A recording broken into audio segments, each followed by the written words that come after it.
और इसका तर्ज है वो जो हम लोग गाते हैं, वह शक्ति हमें दो दयानिधि कर्तव्य मार्ग पर डट जाए। पहले हम लोग भजन सुने फिर इसकी व्याख्या।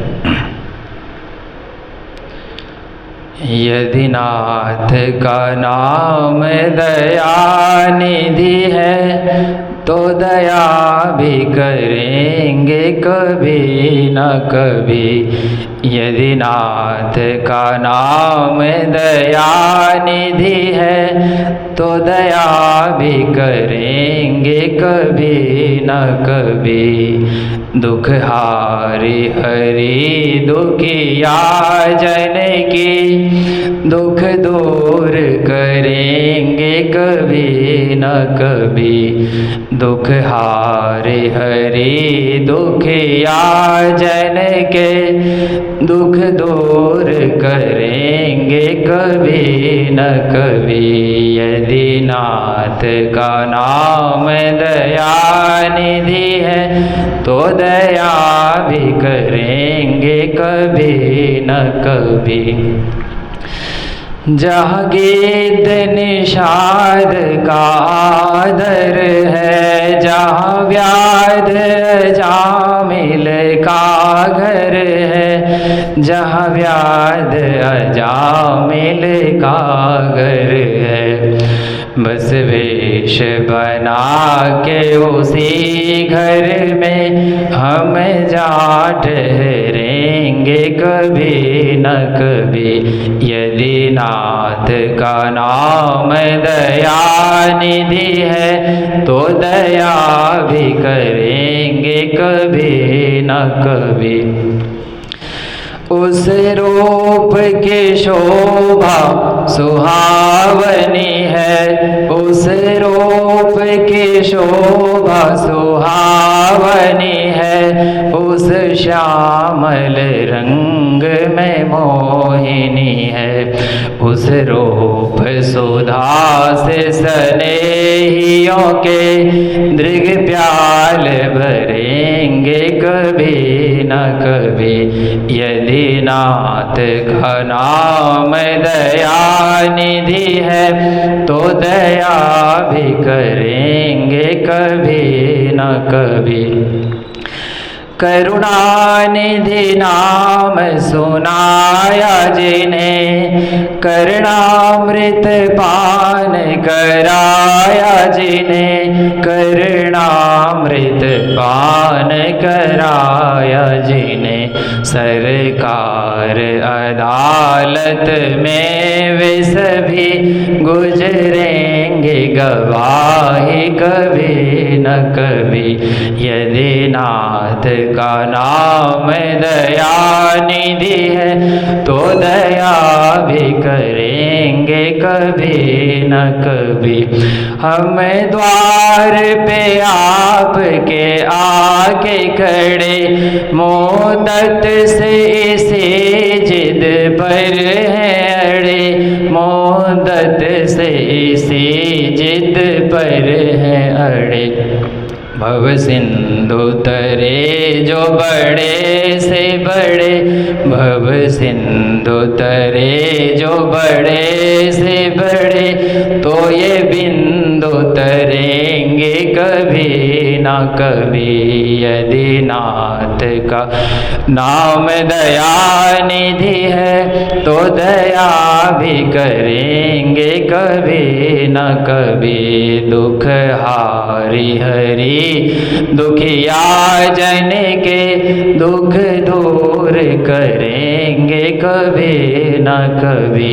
यदि नाथ का नाम दयानिधि है तो दया भी करेंगे कभी न कभी। यदि नाथ का नाम दयानिधि है। भाव इसका समझिए। इंदु जी महाराज कह रहे हैं यदि नाथ का नाम दयानिधि है, अगर उनका नाम ही है दयानिधि, दया के समुद्र, दया के सागर, दया के पुंज, तो वो कभी न कभी तो दया करेंगे ही, क्योंकि उनका नाम ही ऐसा है। दुख हारी हरि दुखिया जन के दुख दूर करेंगे कभी न कभी। जो हरि है वो दुखिया जन के दुख को दूर करते हैं।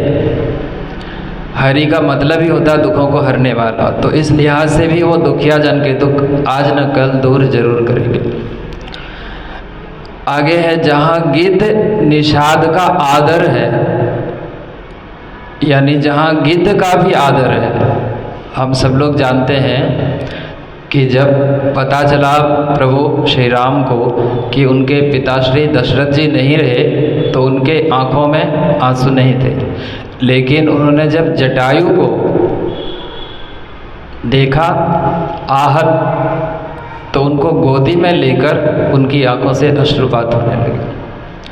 तो जहाँ पर गिद्ध का भी आदर है, रिस्पेक्ट है, और निषाद का भी आदर है, यानी एक नाविक का भी आदर है, उनको मित्र का दर्जा प्रभु देते हैं निषाद राज को, केवट को। जहाँ व्याध अजामिल का घर है, जहाँ पर व्याध अजामिल के लिए प्रभु ने घर बना दिया है अपने धाम में, बस वेश बदल कर ये कह रहे हैं कि केवल हमको करना क्या है, अपना वेश बदल लेना है। हम या तो अजामिल का वेश बना लेंगे या निषाद का वेश बना लेंगे, तो प्रभु तो कंफ्यूज कर जाएंगे कि ये तो निषाद है, ये तो मेरा मित्र है। हमको बुलाएंगे, आओ आओ भाई, आओ मित्र, आओ हमारे घर में बैठो, यानी हम चकमा दे करके हम उस धाम को चले जाएंगे। बिंदु जी कह रहे हैं, कितना ऊंचा भाव है।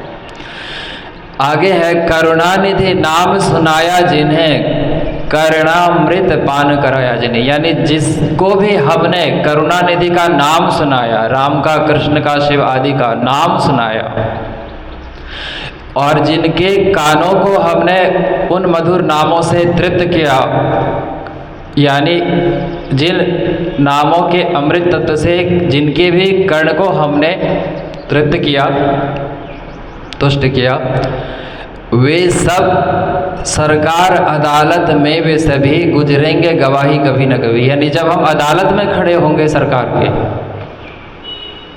यानी सरकार की अदालत में जब कटघरे में हम खड़े होंगे और पूछा जाएगा कि तुमने कौन कौन सा अच्छा काम किया, तो हम कहेंगे हमने आपका नाम लोगों को सुनाया था। तो गवाह कौन है? तो जिन लोगों को भी हमने सुनाया वे सरकार अदालत में जरूर गवाही देंगे कि हाँ, इस व्यक्ति ने आपका नाम लिया भी और सुनाया भी। आगे है, हम आपके द्वार पर खड़े हैं प्रभु, और लंबे समय से हमारी यही जिद है। क्या जिद है? कि जब भव सिंधु से बड़े बड़े लोग तर जाते हैं, बड़े बड़े लोग तर जाते हैं, मतलब बड़ी बड़ी हस्तियां तर जाती हैं, तो हम तो बिंदु हैं। भव सिंधु में जब बड़े बड़े लोग तर गए, तो ये तो छोटा सा बिंदु है, ये तो कभी न कभी तरेंगे ही। ये बिंदु जी महाराज का भजन है जो वो अपने आराध्य को समर्पित करते हुए उन्होंने लिखा। अब कुछ हम लोग योगिक क्रियाएं कर लें।